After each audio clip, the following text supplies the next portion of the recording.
Et nous restons à Moscou où le ministre russe des Affaires étrangères a échangé avec son homologue malien.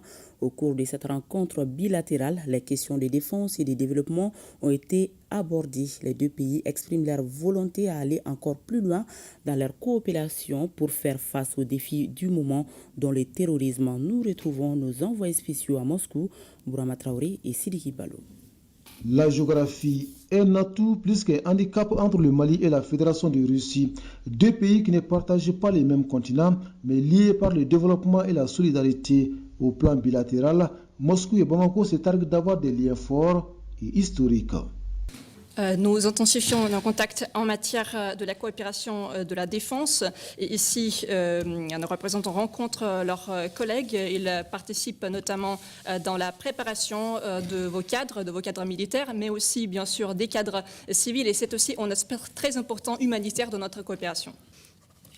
Nous avons des contacts assez étroits en ce qui concerne la politique étrangère, notamment au sein de l'Organisation des Nations Unies. Nous nous entretenons au sein du groupe d'amis pour la défense de la Charte. Il y a aussi d'autres formats dans lesquels nous coopérons. Et bien sûr, avant tout, c'est le partenariat Russie-Afrique.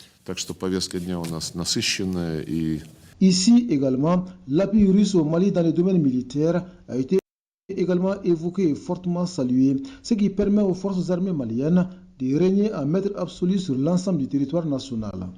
Les échanges de délégations officielles comme du secteur privé ont été assez intenses entre nos deux pays. Et je tiens encore une fois à réitérer la gratitude du Mali à la Russie pour son soutien constant et sans réserve à notre pays. Je dois dire que la Russie a été à certains moments pratiquement un des seuls ou le seul partenaire à défendre le Mali, y compris dans des circonstances où même d'autres pays africains ont été assez hésitants à nous apporter un appui. Le volet le plus important de notre coopération qui concerne la défense et la sécurité se porte bien. Se porte bien et appelé à se renforcer davantage afin de consolider l'axe Bamako-Moscou. En tout cas, c'est la volonté commune affichée à l'issue de la rencontre.